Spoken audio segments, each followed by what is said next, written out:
Bom, então, começando hoje, né, de novo, dando continuidade aqui ao nosso estudo, né, da espiritualidade sistêmica. Na semana passada eu fiquei de iniciar aqui um assunto hoje, para começar a provocar vocês para mais algumas questões que a gente precisa para, né, até mesmo para desembolar melhor o tema, que é sobre o seguinte, né? A ideia que nós temos sobre o que é vida espiritual e vida material, tá? Dentro da sistêmica, igual a gente estava conversando, a gente não, né, a sistêmica ela não coloca juízo de valor nas coisas, né? Então tudo que existe tem uma função, tá? E nenhuma coisa é superior ou melhor do que a outra. A gente só vai ter aquelas questões que a gente está estudando, que é sobre a hierarquia, tá? Que vai estar dentro da ordem, né? Nós vamos ter a cooperação nesse sistema, então tudo no sistema tem que colaborar, né, para o funcionamento do próprio sistema. Então a gente vai ter aí a questão do equilíbrio, a compensação, a cooperação, né? E então assim, a gente não tem como nos retirar do sistema, né, só porque a gente assim quer e sobreviver, né, sem ter nenhum tipo de ligação. E por fim a gente tem o pertencimento, que tudo que existe, tudo é tudo mesmo, não tem como sair desse contexto do sistema. E aí, assim, eu vou ainda abrir isso mais pra frente, né? Mas eu tava conversando aqui no início, quem já chegou, eu tava perguntando aqui com a Tia Sandra, né? A gente teve uma experiência conjugada, né? Esse final de semana a gente tivemos um contato com o chá da ayahuasca. Não sei se é assim que fala direto, né? Não sei se Teve todo toda a mundo. experiência, né, Bruno? Nossa senhora, gente. E Loucura, loucura, muita loucura. loucura, Jesus amado. Foi uma Boa experiência. noite. Boa noite, boa noite. E aí esse contato, né, de muito tempo eu tinha vontade de ter esse contato com a ayahuasca, né, é um ritual, né, e o chá, ele, né, ele tem aquela consideração do chá sagrado, e esse chá, ele tende a expandir a, a nossa mente, a nossa consciência, né, para a gente encontrar as nossas questões, encontrar também respostas, né, ou mesmo comungar, né, com o sagrado, né. E a questão é que eu não achei o tanto que expandia, né? E eu passei muito, assim, foi muito profundo, né? Um apertozinho, mas de Pra não certa, falar para que não foi, falar que eu fiquei no foi chão, né? humilhante. Pra não falar que foi humilhante. Eu fiquei literalmente no chão da experiência. Eu vou contar para depois vocês em detalhes, né? Mas o mais importante de tudo isso é o que eu consegui absorver no que se refere até ao conhecimento que a gente está querendo aqui compartilhar com vocês, né?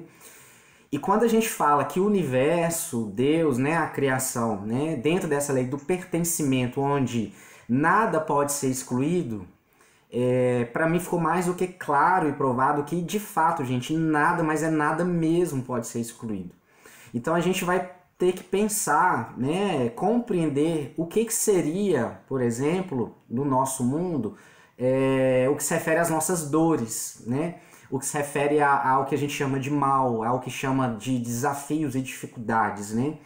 Então, o que eu assim, concluí muito, de forma muito forte, profunda, que a generosidade, né, divina, a generosidade da vida como um todo, ela é tão grande, mas ela é tão grande que ela cabe às nossas experiências, aos extremos que a gente pode levar. E quando eu falo os extremos, né, vai ter muito a ver também com as questões dolorosas que a gente tem. Então, quando a gente vai pensar, por exemplo, espiritualidade, a gente costuma muitas vezes até buscar a vida espiritual ou o lado da espiritualidade em função dos problemas que a gente está enfrentando, né? E é muito comum a gente procurar saídas, respostas, né? No mundo espiritual ou nas religiões, ou seja, da forma que for, quando a gente não está conseguindo mais dar conta ou quando já se limitou aquilo que a gente está experienciando aqui, né? E E aí, às vezes, a gente também acha que é longe de nós, ou que é em outro lugar, né? Ou que são outros seres que estariam essas respostas, ou acesso a isso. E o fato é que, no fundo, tudo está no aqui e no agora. Por mais que seja qualquer tipo de situação, tudo acontece no que a gente poderia chamar de agora, né? E aí o agora, ele tira a nossa questão de espaço e tira a nossa questão de tempo também. Então, onde que eu quero chegar aqui com isso, né? Para poder falar, então, da questão da matéria, né? A gente tem uma ideia de que evoluir, né? Ou atingir a espiritualidade, de certa forma, é desmaterializar, né? Deixando, a gente fala, né, que isso aqui é a vida é pesada, a terra é pesada, né? As experiências são pesadas, né? Só que isso é uma ilusão. Os nossos sentimentos, né, as nossas emoções é que muitas vezes estão pesados. Mas se a gente olhar o nosso planeta, a gente pegando aqui... Isabel, já que você provoca, você vira Cristo aqui, tá? Saiba disso, a gente vai usando. Então a gente pega a paisagem, né, aqui de Isabel. Então a gente tem, no nosso mundo, nós temos paisagens lindíssimas, belíssimas. Os elementos são belíssimos, né? Hoje tava, né, amanheceu um dia chuvoso, né? Eu levantei e falei assim, não, dá vontade de ficar em casa quietinho, mas que belo é a chuva, né? Que belo é o arco-íris, que belo é o sol, que belo são, né, as plantas, os animais, que belo somos nós também, né? Que belo é tudo, né? Então, não é possível pensarmos que aqui é um mundo inferior, não é possível pensarmos que a matéria é um lugar de sofrimento, de pagar, coisas, e somente nós, né, por causa dessas três coisas, né, que a gente tem como foco, por causa da nossa vaidade, do nosso egoísmo ou do nosso orgulho, somente nós é por causa dessas três coisas que podemos nos desconectar do divino. Somente isso. Fora isso, o divino está em qualquer lugar no mundo, não existe lá ou aqui. Então, o que eu quero dizer com isso? O mundo espiritual, portanto, é material. Tá? Porque a matéria em si, ela é o nosso campo de experiência e é através da matéria que a gente consegue viver dentro de uma realidade qualquer tipo de experiência. Porque é através das sensações mesmo, das emoções mesmo, dos contrastes, né? Então, não teria outra maneira. Então, existe uma ideia equivocada de que a gente tem que, por exemplo, que o espírito é superior ou inverso à matéria. E na essência, né, se a gente for pegar, a matéria em si, ela nem existe de fato, como o próprio psiquismo em si tem a mesma origem. Então a gente vamos pegar aqui umas referências, né? A gente tem, por exemplo, nas obras do Gilson Freire, não sei se vocês conhecem, nas trilogias dele ele deixa muito claro que espírito e matéria são duas apresentações de um mesmo processo. Então, na essência, espírito e matéria seria a mesma coisa, tá? Na sua origem. Dentro do espiritismo, a gente vai pegar, né, com André Luiz, que ele trazendo as obras, principalmente na Involução 2, mas em todas as obras fica muito claro. A gente vê lá, né, o Nosso Lar, o livro Nosso Lar. A maior parte de vocês devem conhecer, né? Quem não conhece é interessante. Quando ele narra sobre o André Luiz, quando ele desencarna e vai para o mundo espiritual, a cidade do Nosso Lar é uma cidade estritamente material. Então, existe um chão, existe uma casa, né? Existe árvore, existe água, né? Então, por exemplo, se a gente cai naquele lago, você literalmente molha, é água mesmo de verdade. Você molha e você pode, por exemplo, afogar. Então, com o André Luiz, a gente vê que no mundo espiritual, a tabela periódica que a gente conhece, ela é a mesma tabela periódica, só que numa oitava acima, digamos assim. Num nível, né, digamos, vibratório diferente, mas ainda é a tabela periódica. Então, os elementos químicos ainda existem. Então, assim, é como se todo o universo, todo o planeta, ele se duplicasse de novo num outro processo de dimensão. Mas, em paralelo a isso, né, o André Luiz traz que, inclusive, o que nós chamamos de corpo espiritual ou perispírito, ele é finito. Tá? Ele deixa lá, tem um parágrafo, deixa lá muito claro lá no Evolução dos Mundos que o corpo espiritual é finito. O que é uma coisa finita?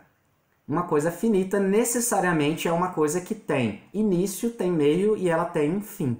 Então, também o corpo espiritual, né, ou o perispírito, envelhece, né? Então, não adianta o tanto de renil que a gente possa usar, né? Mesmo no mundo espiritual, a experiência também teria que ter um fim para poder renovar de novo. Então, a velhice também vai existir, né?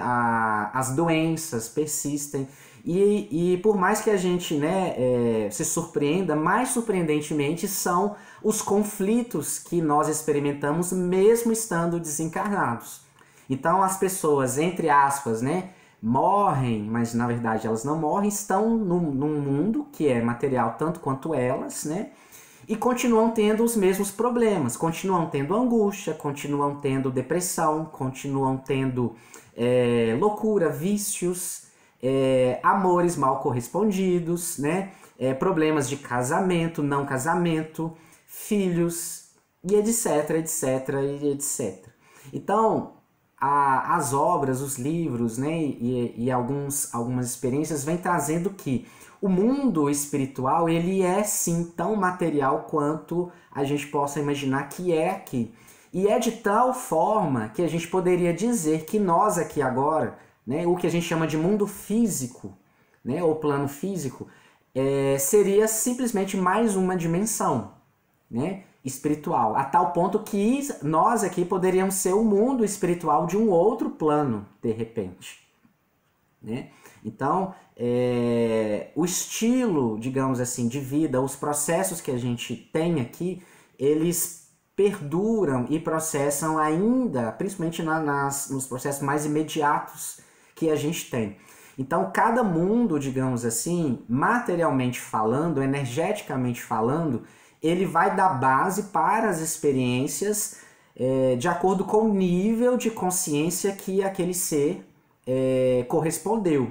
E o que é interessante é que quanto mais o nosso nível de consciência ele amplia, mais ele engloba os níveis anteriores, né? Então, sabe quando a gente falou da hierarquia, por exemplo? Se o sistema teria que ter um início, então o sistema inicial que seria, né, Deus em si, que criou um todo, né?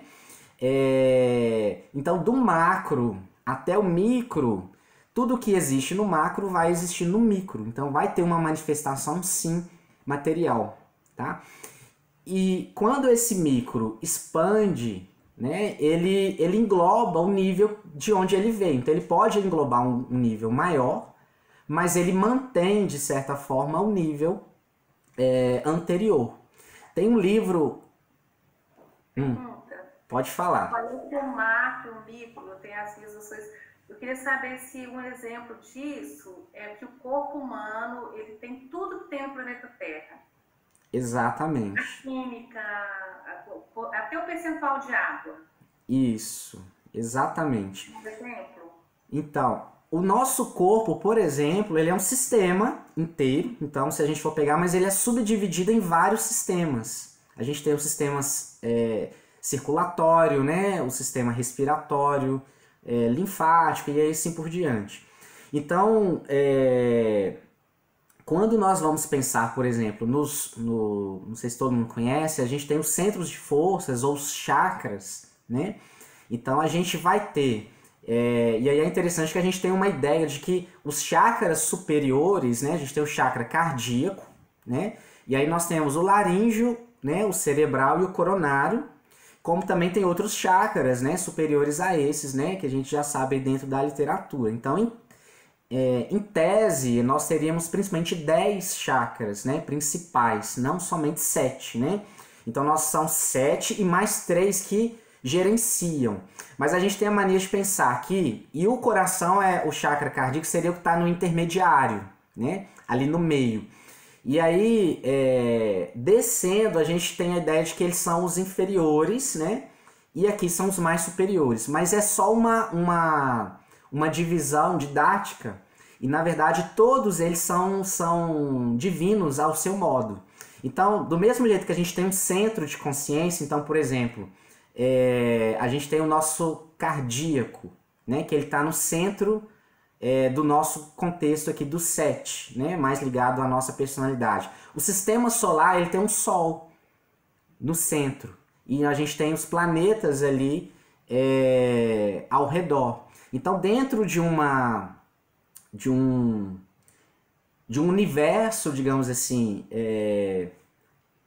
espiritual, a gente vai ter, por exemplo, uma galáxia inteira, é uma consciência inteira, né? Então nós temos dentro de nós a nossa mente, por exemplo, como sendo o centro dessa consciência, né? Como se fosse ali o nosso Sol. E ao mesmo tempo todo o contexto que está girando em torno dessa galáxia a gente tem em torno do nosso sistema. Então o átomo em si ele é um micro, né? Que copia de certa forma uma galáxia inteira, o sistema solar inteiro. Então as coisas elas vão se desdobrando dessa maneira.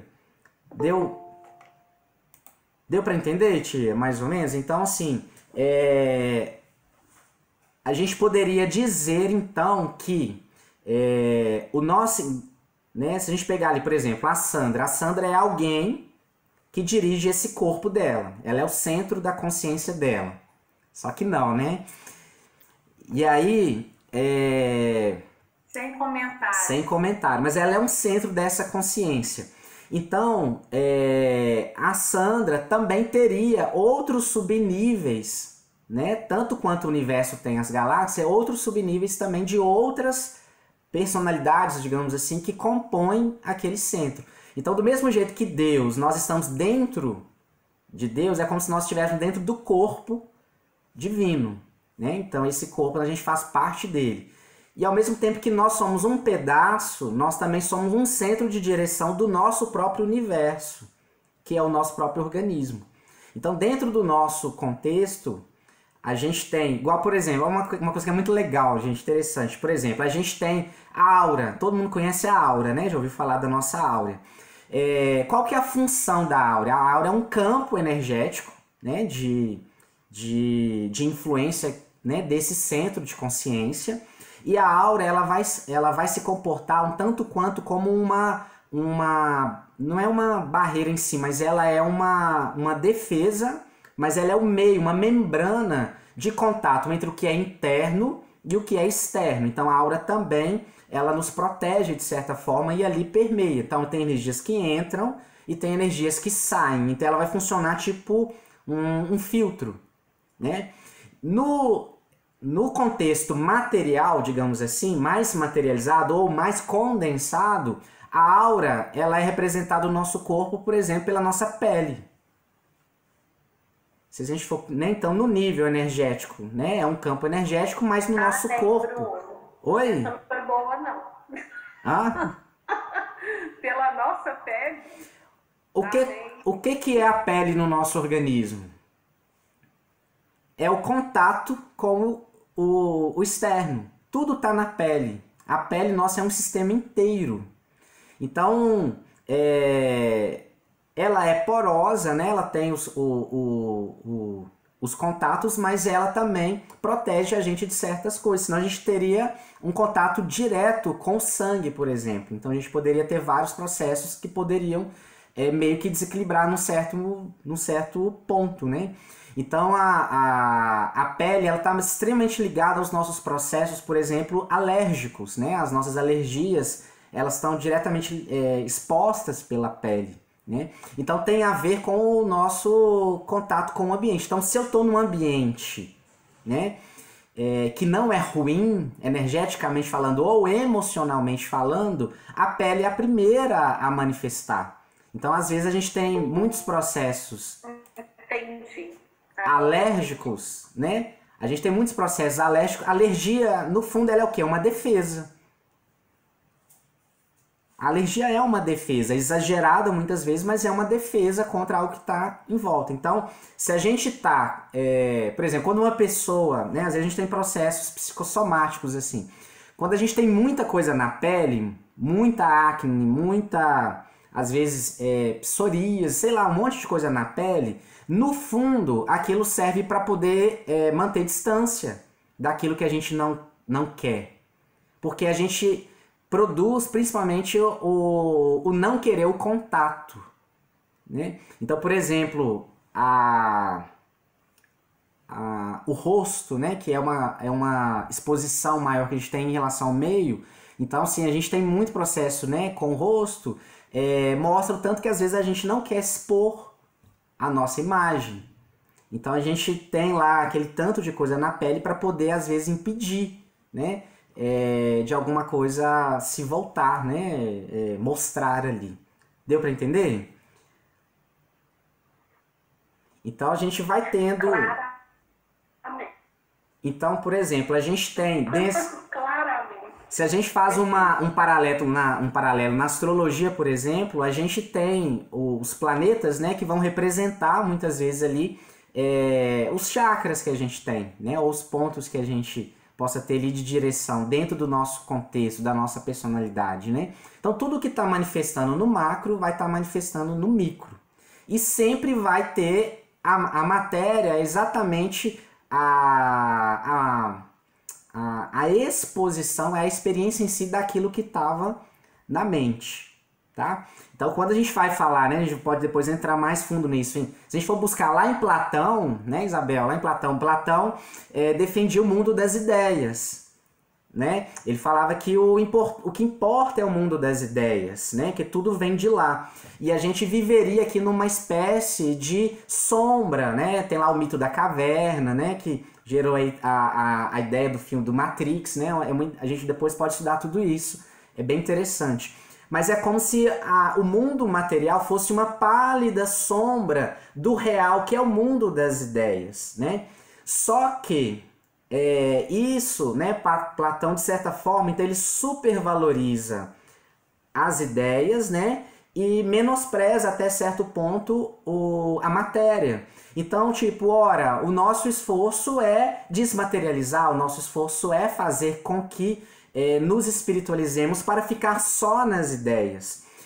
E essa ideia, ela existe no sentido do que a gente chama de evolução. Então, muitos de nós têm a ideia de que evoluir é se purificar da matéria. Então, a matéria, até certo ponto, ela seria a culpada, entre aspas, pelos nossos erros também. Porque na matéria a gente tem desejos, né? Na matéria, né, a gente fala assim, corre sangue, o que eu faço, né? Com esse sangue que corre nas minhas veias, que eu quero, né, fazer tanto isso. Só que na visão sistêmica, se existe um caminho de ascensão ou um caminho para supervalorizar a ideia ou o que a gente chama de espírito, existe um caminho inverso, onde o que é supervalorizado como espírito precisa aprender o que é a grandeza do que é também matéria. Então, o que seria, na verdade, o grande objetivo é matéria e espírito se fundir em uma coisa só, que não é nem matéria e nem espírito.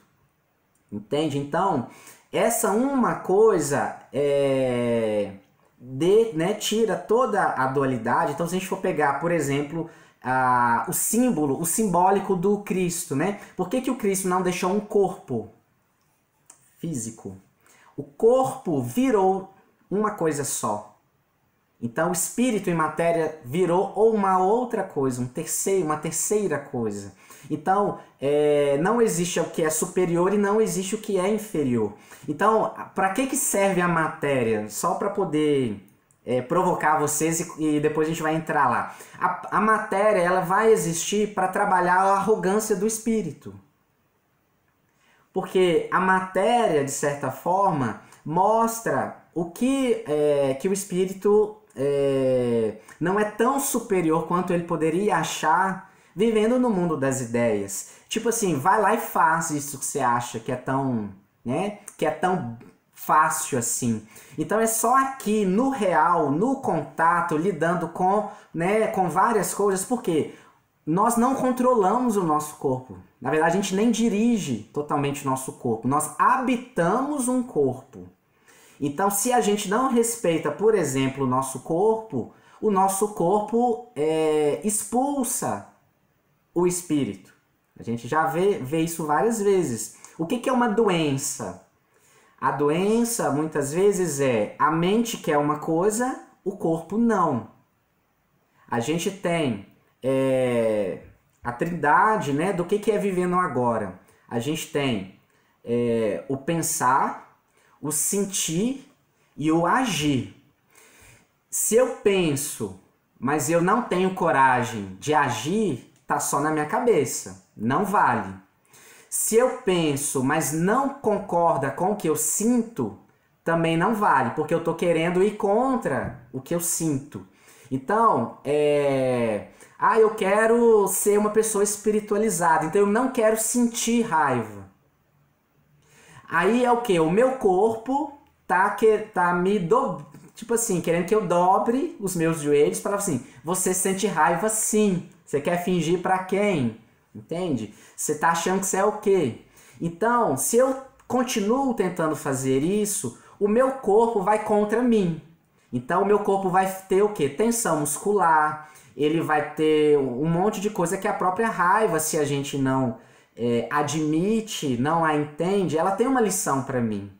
Então, não posso desconectar. Então, por mais que o mundo das ideias, aí eu coloco, o espírito evoluído é aquele que está sempre sereno, entende tudo, sabe tudo.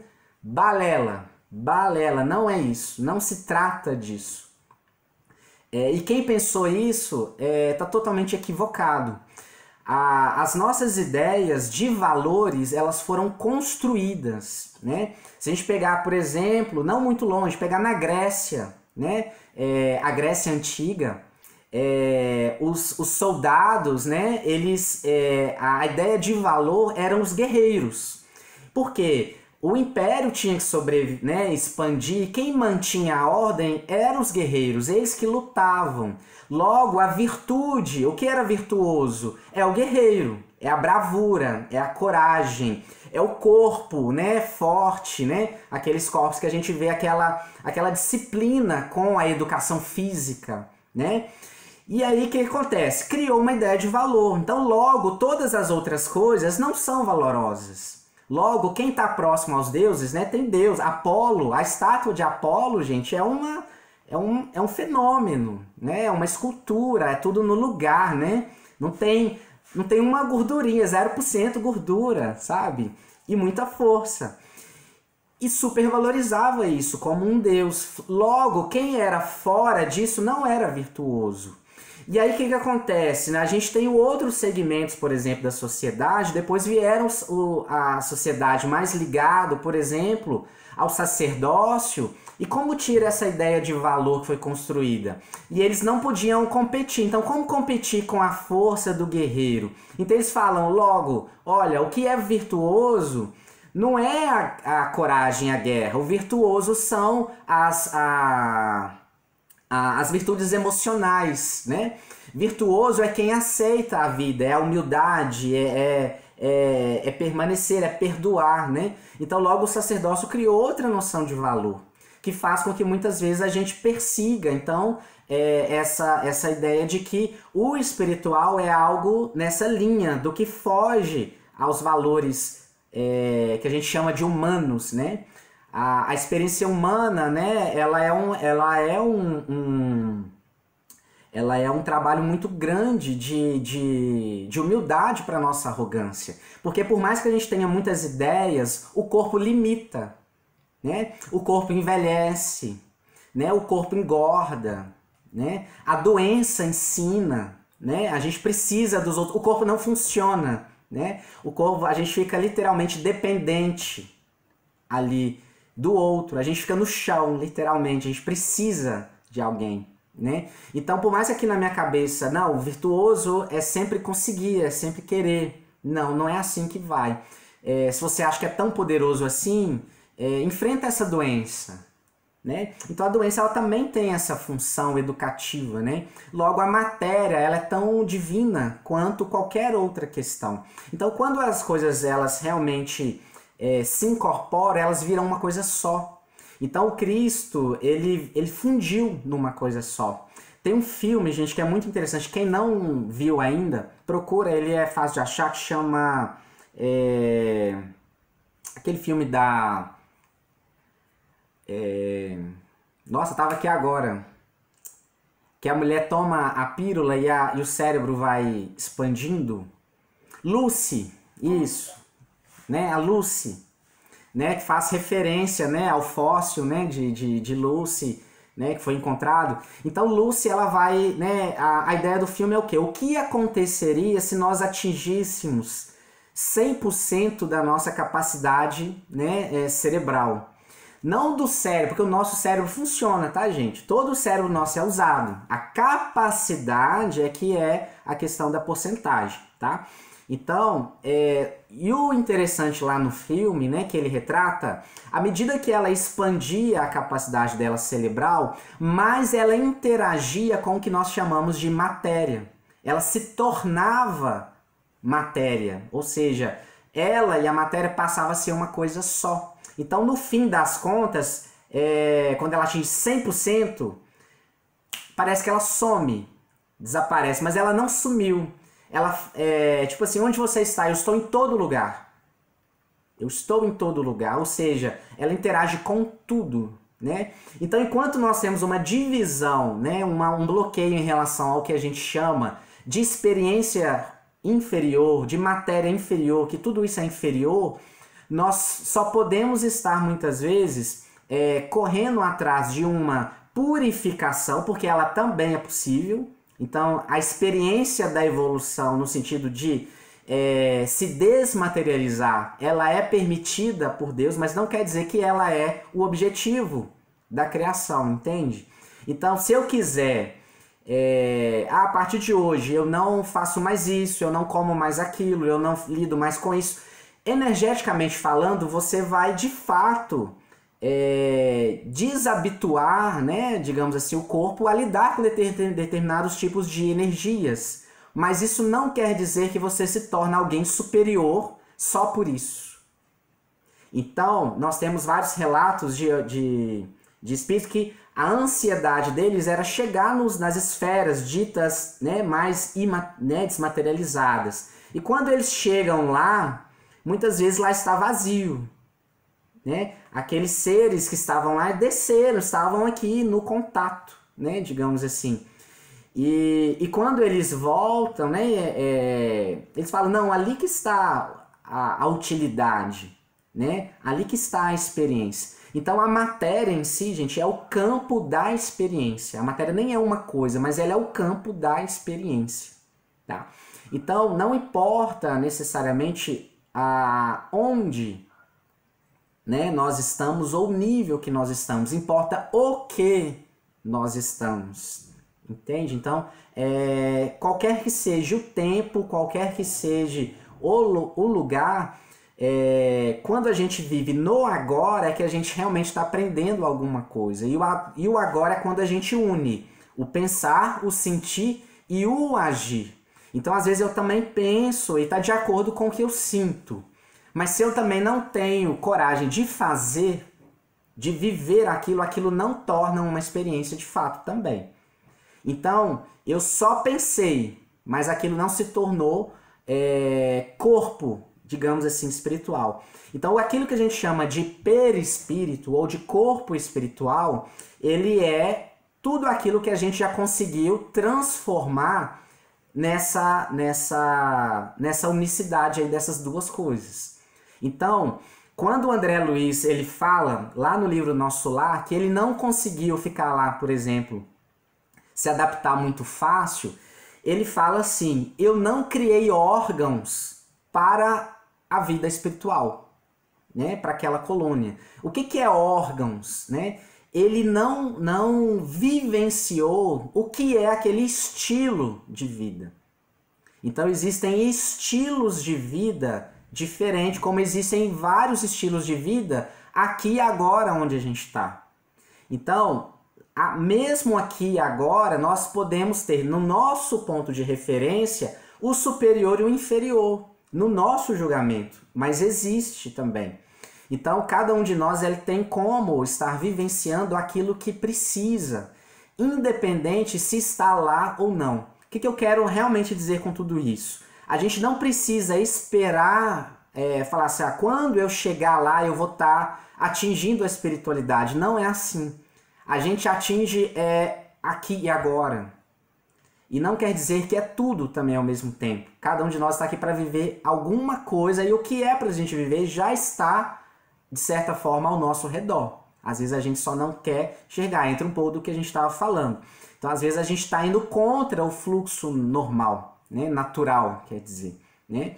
Então, aquilo que é para a gente vivenciar flui. Em algum ponto a gente está colocando uma pedra, de forma que as coisas não fluem.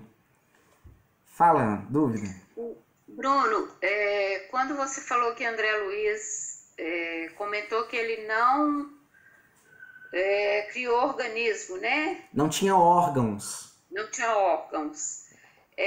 Você quer dizer que ele não viveu experiência, vamos dizer assim, que ele não tinha consciência de espírito, ele viveu a consciência só da matéria. Então ele não se preparou ou não é isso? Não é que ele não viveu a experiência da matéria, porque a vida espiritual também é material. É isso que a gente está dizendo. Lá se trabalha, lá se levanta cedo, se tem que preparar alimento, se tem que buscar. Isso também é experiência material, tanto quanto aqui. O que ele não adequou, por exemplo, é a experiência da continuidade, ou do que a gente chama de imortalidade. Então vamos pensar, o que é uma vida imortal? É uma vida que não tem interrupção mais, né? Dentro dos ciclos. E quando a gente vai pensar em não ter interrupção, nós temos que pensar que a principal condição para não ter interrupção é ter uma consciência em paz. Tá? Totalmente em paz. Então, qual que era o problema em si de André Luiz? Né? Tudo que ele tinha de pendência na cabeça dele. As pendências que ele trazia, as frustrações que ele fazia em relação aos enganos, às ilusões, a arrogância que ele tinha, ele fala lá muito disso. Né? Então, esses processos acostumaram ele a viver um determinado contexto. Então, o que ele estava acostumado aqui na Terra? Ele estava acostumado, ele era médico e cientista, e extremamente arrogante no que se referia a ele achar que era melhor do que os outros. Então, quando na Terra ele tinha empregados, né? Era só falar que as coisas todo mundo fazia para ele não tinha nenhum tipo de dificuldade. Então, o que era a vida para o André Luiz? Era o mundo girando em torno dele. O contexto do mundo espiritual que o aguardava era um contexto de pessoas que, em primeiro lugar, né, doavam, né, ou se autossustentavam, né, e também compartilhavam. Então, por exemplo, a cidade do nosso lar, que não é a única que existe, né, mas dentro da cidade do nosso lar, por exemplo, lá existe uma questão de trabalho mútuo, né, existe o que é geral para todo mundo. E lá não tem lugar para um se sentir superior ao outro. Então, o que é a região inferior de André Luiz? Não é aquele lugar em si. A região inferior de André Luiz era a miséria emocional que ele trazia. Então, ele não tinha órgãos para o estilo de vida que se tinha lá. Então, ele estava extremamente o quê? Doente, emocionalmente falando. Então o corpo dele estava em frangalhos. Então ele narra lá que ele precisou comer água de barro. Então aquela região que a gente chama de umbral, aquele processo, seria para nós como se fosse a ideia do que a gente põe à margem da sociedade. Onde a gente tem lá aquelas pessoas que ficam literalmente jogadas ali, à mercê. Apesar de que a gente não tem que julgar que aquela experiência ali ela é ruim, ou que alguém está perdido ali. Existe dignidade em todo tipo de experiência. esse final de semana, isso para mim ficou claríssimo. Então a gente tem que ter muito cuidado em julgar qualquer tipo de coisa, né? Mas qual que é a diferença da dignidade ou não de uma experiência? Eu posso precisar e querer uma experiência, por exemplo, de um mendigo.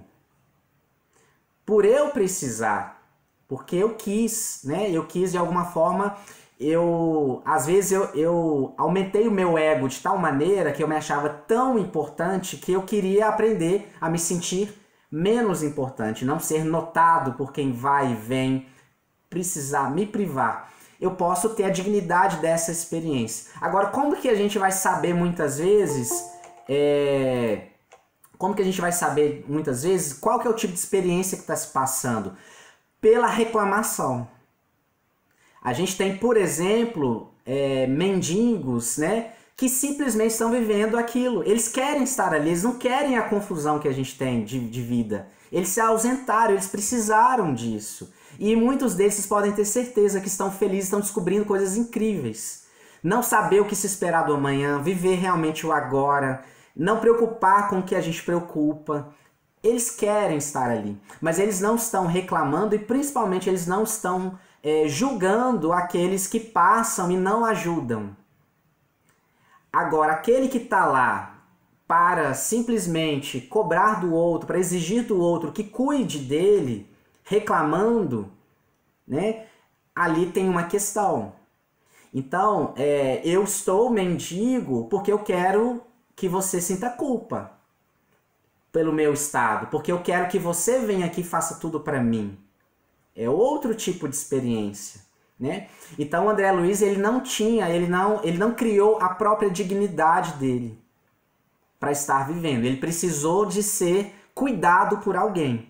Então, ali ele não tinha forças nem para levantar mais. E ele estava insistindo ainda, porque ele fala, eu não mereço estar aqui. Ele fala isso, eu não mereço estar aqui. Qual que era o quadro real? O externo dele virou realidade. Ele era um mendigo, sim.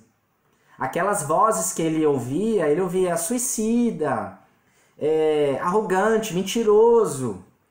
Eram as pessoas, né? Eram as vozes que ele mesmo recolhia das pessoas. Narra-se que ele não tratava bem os empregados. Narra-se que ele passava por cima de todo mundo. Ele deu consultas de graça para as pessoas só para poder humilhar os médicos que não tiveram a carreira igual a ele. Não era por caridade. Você era bem. Ele fez questão de mostrar o lado dele. E qual que era o problema dele? Não era a vida material. Não é porque ele tomou vinho. Entende? É por isso tudo. Então, não muda. Então, tanto a gente vai ver experiências, por exemplo, narradas no nosso lar, tem passagens interessantes que a gente vê, por exemplo, o André Luiz andando lá nos pátios, por exemplo, na cidade, e ele vai escutando pessoas conversando, andando na rua, igual a gente tem aqui, né? Tá passeando por lá. E as pessoas estão lá falando mal dos outros, fofocando. Muita gente angustiada, muita gente achando que tá injusto. Você, essa cidade aqui, o pessoal não tô gostando disso não, isso aqui é uma exploração. Do mesmo jeito que a gente tá aqui vivendo, então a gente acha que está sendo explorado pelo governo, a gente acha um monte de coisa, né? Então não muda. Então a política também existe, principalmente nas mais imediatas, que a gente, de certa forma, vai estar mais ligado. Então, expandir ou subir espiritualmente não é porque eu atingi aquela esfera, é porque na matéria aquilo para mim já não me provoca essas coisas mais. Aí sim eu venci, aí sim eu me tornei uma coisa só. Então não se trata do corpo, né? Da matéria em si, mas a matéria coloca a gente à prova. Se a gente realmente o que está na cabeça ou no espírito, aquilo se faz. Tá dando para entender, gente? Quando você falou da questão de estar em sintonia, né? Pensar, sentir, agir. Sim. A As iniciais formam paz. Verdade. Pensar, sentir, né? Pensar, agir e sentir. Apesar dos... a gente pode pôr o S no Z, né? Mas faz sentido. Mas eu entendi o... faz... Mas para trazer o sentido, é o que traria a sensação de paz, né? Então... Pensando que ela voltou nessa questão, né, do pensar, agir, sentir. É interessante isso, porque o importante é realmente harmonizar essas três situações, né? Isso. Porque a gente ouve muito... O que a gente ouve muito? Siga o seu coração. O que seu coração está pedindo? Verdade. Ao mesmo tempo que tem gente que fala, não, segue sua cabeça. Isso. Segue seu coração. Então, na verdade, são os três. É os três. No sistema... Isso. No sistema, vamos pensar no pertencimento. Se eu quero pensar, dar valor só à minha razão, ao pensamento, ao mundo das ideias, né? Eu estou excluindo as emoções e estou excluindo, né, a minha ação. Aquilo volta para poder esfregar na minha cara, né? Então, eu posso, por exemplo, escolher hoje e falar assim, vou virar monge. Não tem nada contra monge, tá, gente? Se é a experiência do monge, é a experiência dele, pronto, deixa ele lá. Mas se eu quero fazer isso para me espiritualizar e fugir do mundo, o que vai acontecer? Ok, eu vou me desligar do mundo. Mas vai chegar uma hora que eu mesmo vou perguntar, tá, e daí?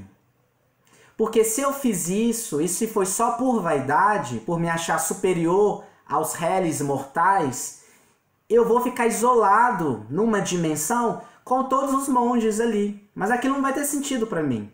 Fala, olha, que bom, né? A gente não precisa nem falar aqui, todo mundo comunica, né? No pensamento, não precisa nem tocar em ninguém, né? Aquilo pode ser bom um dia, 2 dias, mas pensa na eternidade. Pensa naquilo para sempre, para sempre. Muito sem graça. É um inferno, gente. Então, por isso que às vezes é muito... Tem muita gente que fala assim, eu prefiro, não quero evoluir não, eu quero samba, entende? Eu quero me divertir. Então é outra ideia equivocada que a gente tem, por exemplo, que o mundo espiritual não tem nada disso, né? As obras vão se sucedendo, por exemplo, o sexo continua. Continua normalmente. Antes que feche, que tá passando. Vai fechar. Essa questão das experiências, né? Na filosofia do Body Talk, eu aprendi um pouquinho, né, da filosofia Vedanta, né? Advaita Vedanta, que é dos indianos, milenar, que eles já sabem disso há muitos. Tá aí rastejando, né? Que, na verdade, a gente tem que ser neutro. Exatamente. Né? Qualquer experiência é experiência. Eu quero experienciar ser um preguiçoso. Isso. Né? Não tem nada. Ou outro, eu vou experienciar trabalhar 20 horas por dia. Ou eu vou experienciar, como você disse, ser um mendigo. Ou eu vou ser uma prostituta, um ladrão. Tudo é experiência. E você pode ver que os indianos, eles encaram dessa forma mesmo. Sim. Então, a conclusão disso é tão... já vai cair, né, gente? Já quer mudar? Vocês querem 6 minutinhos. Dá um... Tá. Então, olha só. A conclusão disso ela é tão impressionante porque o que a gente tem que pensar? A gente não tem que esperar desencarnar, não tem que esperar para chegar em alguma coisa. Sempre é aqui e agora. Por quê? Aquilo que a gente não harmonizou no sentido de resolver, e aí é quando a gente fala que tem os conflitos, né? Emocionais, espirituais e tudo. O corpo é como se fosse a conexão de tudo isso. Então a gente teria a função ou a tarefa de harmonizar os processos que que isso tudo traz. Então se eu tenho um potencial, né? Então a pessoa vai ter assim, minha personalidade é meio estranha, eu sou esquentado, por exemplo, né? Eu sou muito esquentado. É para ser esquentado, isso tem uma função. Se você é esquentado, você veio de repente para conseguir bancar a experiência que você precisa vivenciar. Então, olha só, só que tudo tem outro extremo. Isso não quer dizer que ser esquentado é a virtude. Como também ser calmo também não é a virtude. Mas às vezes a minha experiência é ser calmo. É aprender a ser calmo. Mas a minha natureza vai ser essa. Entende? Então, às vezes, a gente quase morre de nervoso com alguém que tá... Nossa, fulano de tal é lento demais, não sei o quê. Gente, é aquilo. O cunhado da Bel. Ô, dó, gente. É pra ser, gente. Não é... A gente não pode se basear na nossa própria ansiedade em relação ao que o outro, porque a gente tá julgando, do nosso ponto de vista, o que é melhor. Então... Sabe a ideia do inconsciente que a gente estava dizendo? O inconsciente, gente, na verdade, que eu acabei de compreender isso assim, ele não é inconsciente como a gente pensa. O inconsciente, aquela parte lá do iceberg, vira o mundo externo. É aquilo que a gente não dá conta em nós, o tamanho da nossa sombra, ou a limitação da nossa experiência, então aquilo vira o mundo externo. Então, ladrão é o outro, prostituta é o outro, vagabundo é o outro. Quem faz guerra, não, é o pessoal lá da Arábia, que pô, lá do Oriente Médio, o terrorista é lá. Nunca tá com a gente. E só que como é um sistema, tudo que tá lá também faz parte do que tá aqui. E a grande questão é essa. Então, se hoje a gente está vivendo uma experiência num ponto de vista, a gente está só naquele ponto. Amanhã a gente vai estar vivenciando o outro ponto. Entende? Então, a dualidade ela existe exatamente para isso. Então, se hoje eu estou aqui, então se eu estou muito virtuoso, eu falo, não, eu sou evoluído porque eu não como carne, por exemplo. Tudo bem quem não... Como, tá, gente? Tá tudo certo. Mas se eu me acho evoluído porque eu não como carne, o que vai acontecer? O que eu não faço, por exemplo, que eu não tenho coragem, que muitas vezes a pessoa que come muito, né, carne faz, né? Por exemplo, que eu tô longe de fazer. E aí, às vezes, a minha próxima experiência, às vezes, pode ser num local, né?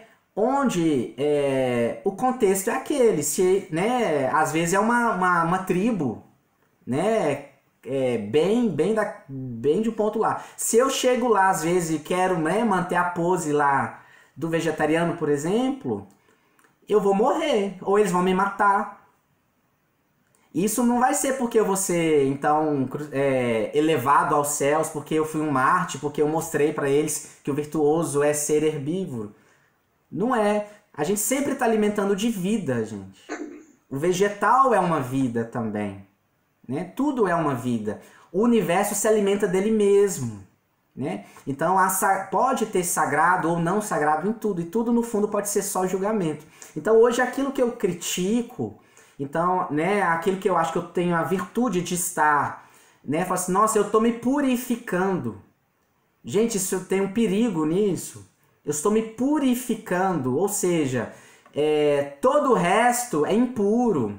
Veja como eu estou puro e vocês aí. As maiores lições, né, na época do Cristo, por exemplo, ele tinha aquela coisa, né? Os apóstolos ficaram escandalizados porque ele vivia com as pessoas de má vida. Jesus, né, mestre, você vai andar com essas pessoas de má vida, você vai entrar na taberna, meu Deus, né? Quando Jesus transformou água em vinho, até hoje tem gente que fala, não, mas aquele vinho é diferente. Aquele vinho não tinha álcool. Tinha álcool sim, gente. Era alegria. Os padres adoram. E